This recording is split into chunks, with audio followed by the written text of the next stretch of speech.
Friends, आज की इस वीडियो में हम HTML के अंदर लिस्ट के बारे में देखेंगे। हम इनकी डिफरेंट टाइप्स के बारे में डिस्कस करेंगे और ये भी जानेंगे कि हम इनको कैसे यूज़ करते हैं और किस पर्पज़ के लिए यूज़ करते हैं। So without wasting any time, let's begin.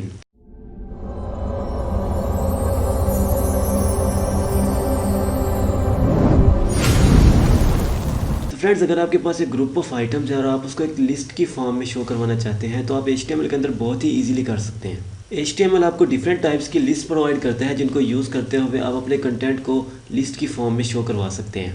तो अगर टाइप्स की बात की जाए तो there are basically 3 types of list in HTML, जिनमें ऑर्डर्ड लिस्ट होती हैं, अनऑर्डर्ड लिस्ट होती हैं और डेफिनेशन लिस्ट होती हैं। इनको हम वन बाय वन आज की वीडियो में देखते हैं।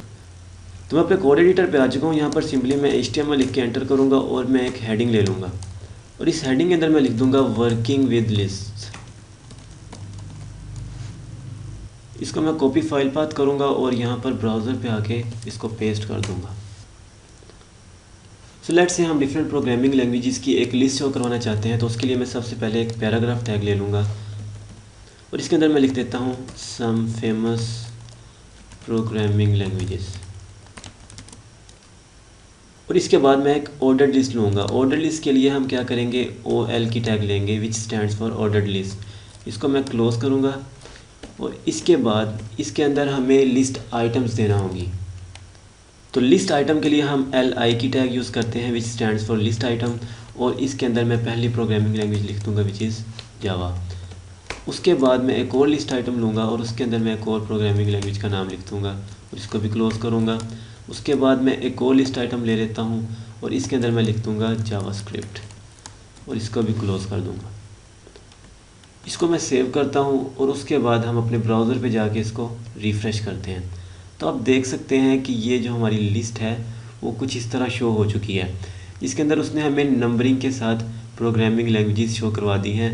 डिफरेंट जो लिस्ट आइटम्स थी उनके साथ उसने नंबरिंग दे दी है।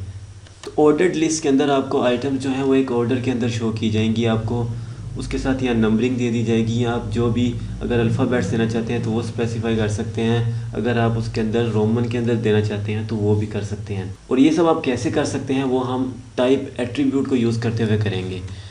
तो मैं यहाँ पर एक टाइप का एट्रीब्यूट ले लूँगा और इसके अंदर मैं लिख देता हूँ A which is capital A। और अब मैं जाके इसको रिफ़्रेश करूँगा तो ये देखेंगे कि आप ABC मतलब अल्फ़ाबेट्स के अंदर उसने इसकी वैल्यू दे दी है। इस तरह अगर मैं स्मॉल A दे के सेव करता हूँ तो ये यहाँ पे स्मॉल लेटर्स के अंदर शो करवा देगा। और अगर आप यहाँ पर I लिखेंगे तो ये रोमन के अंदर इसको जो इसका ऑर्डर है उसको डिस्प्ले करवा देगा। इसी तरह मैं अगर कैपिटल में लिखूँगा I तो ये कैपिटल के अंदर शो करवा देगा। तो ये 5 तरह की वैल्यूज़ हैं जो आप टाइप एट्रीब्यूट में दे सकते हैं। पांचवी मैंने बताई नहीं, पांचवी डिफ़ॉल्ट होती है अगर आप नंबरिंग देना चाहते हैं। तो अगर आप इधर सिर्फ 1 लिख देंगे तो ये आपको इस तरह नंबरिंग के अंदर इसको ऑर्डर कर देगा। और इसके साथ साथ आप इसको एक स्टार्टिंग वैल्यू भी दे सकते हैं। अगर मैं यहाँ पर लिख दूँ स्टार्ट और यहाँ पर मैं लिख दूँ 5 और इधर मैं इसको सेव करके दोबारा रिफ़्रेश करता हूँ तो आप देख सकते हैं कि स्टार्ट ही 5 से होगा। तो ये तो होगी हमारी ऑर्डर्ड लिस्ट। अब बात कर लेते हैं अनऑर्डर लिस्ट के बारे में। तो अनऑर्डर लिस्ट के लिए हमें सिर्फ जो OL की जगह UL लिखना पड़ेगा विच स्टैंड्स फॉर अनऑर्डर लिस्ट। इसको मैं क्लोज़ करूँगा, इसकी क्लोजिंग टैग। और इसके बाद इसी तरह ही हमें आइटम्स देनी है और इन आइटम के अंदर हम उन्हीं प्रोग्रामिंग लैंग्वेजेस के यहाँ हम चेंज कर लेते हैं। मैं इधर C++ का नाम लिख दूँगा। इसको क्लोज़ करने के बाद मैं एक और प्रोग्रामिंग लैंग्वेज ले लूँगा, इसमें हम C# दे देंगे। और एक और लिस्ट आइटम इसमें मैं लिख दूंगा डॉट और इसको भी मैं क्लोज़ कर दूंगा। इसको सेव करते हैं और दोबारा रिफ़्रेश करते हैं तो आप देख सकते हैं कि इसके अंदर इसके अंदर क्या डिफरेंस है। इसमें आपको किसी ऑर्डर के अंदर डिस्प्ले नहीं करवाता कि जिस तरह इसके अंदर नंबरिंग है 5 6 7 एक ऑर्डर के अंदर आ रहा है, इसको इस तरह शो नहीं करवाता। इसमें वो बुलेट्स के अंदर करवा देगा। और इसका आप डिज़ाइन जो है वो CSS के थ्रू भी चेंज कर सकते हैं और वैसे इसका टाइप एट्रीब्यूट है जिसके ज़रिए आप इसका डिज़ाइन चेंज कर सकते हैं।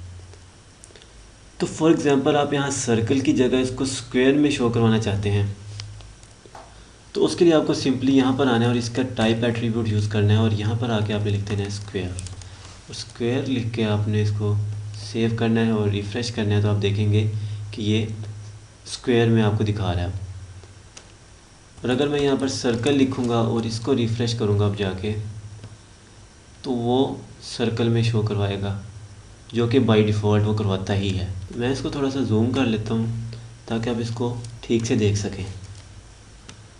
तो अब हम तीसरी टाइप के बारे में बात कर लेते हैं, विच इज़ डेफिनेशन लिस्ट। तो ये एक डिक्शनरी की तरह काम करती है। जिस तरह एक टर्म होती है और फिर उसकी डेफिनेशन होती है और उसके डिफरेंट मीनिंग्स होते हैं, तो इसमें हम इसको ऐसे ही यूज़ करते हैं। तो इसके लिए सबसे पहले आपको एक DL की टैग लेना होगी, उसको फिर क्लोज करना होगा और इसके अंदर हम दो टैग्स यूज़ करेंगे, एक टर्म के लिए और एक उसकी डेफिनेशन के लिए। जो पहले दो हमने लिस्ट यूज़ की उनके अंदर हम एक ही लिस्ट आइटम की टैग यूज़ करते थे, लेकिन इसके लिए हमें दो टैग्स यूज़ करना पड़ेंगी। तो सबसे पहले हमें एक टैग यूज़ करना पड़ेगी DT, जो कि एक टर्म के लिए यूज़ करेंगे जिसके अंदर हम टर्म लिखेंगे, और उसके बाद हम एक यूज़ करेंगे जिसके अंदर हम उसकी डेफिनेशन लिखेंगे।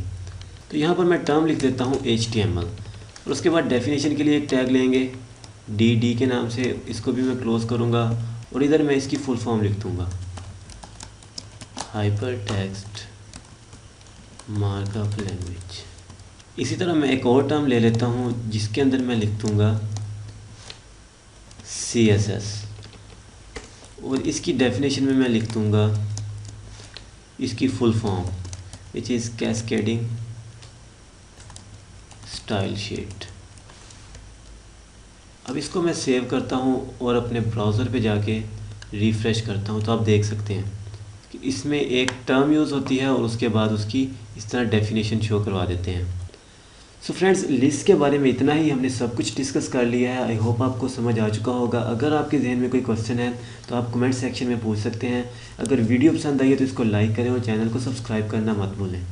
तो मिलते हैं एक अगली वीडियो में।